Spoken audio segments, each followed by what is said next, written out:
Артисты балета Якутии проходят аттестацию. Оценивать мастерство приехал балетмейстер Бурятского театра оперы и балета Марихира Ивата. За кулисной аттестацией наблюдала Саргалана Федорова.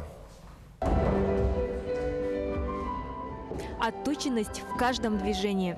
Артисты стараются доказать свою профпригодность, показать все, что дали им балетное образование и работа в театре. Они демонстрируют элементы классического танца, прыжки, вращения, адажио.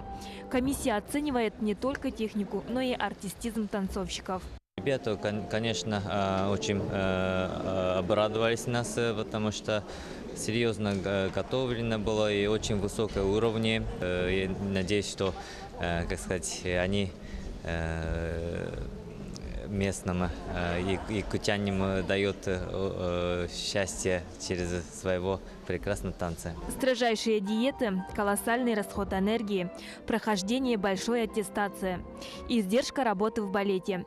Век артиста здесь недолг, примерно 20 лет. Павел Необутов прошел путь от кардебалета до ведущего солиста.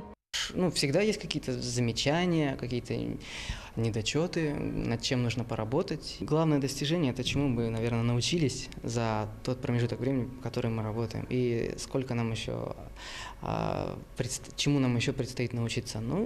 Есть какие-то достижения. Я станцевал ряд партий, которые мне хотелось танцевать еще в училище. Есть ряд партий, которые я хочу станцевать еще. Тем временем девушки с волнением ожидают своего выхода на сцену.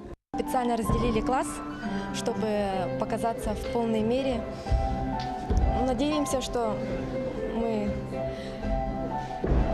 достойно покажемся. После успешного выступления сильной половины труппы на сцену выходят девушки. Теперь они будут доказывать свой многолетний опыт работы на сцене. Каждое их движение наполнено грациозностью и силой. Все артисты прошли аттестацию на отлично.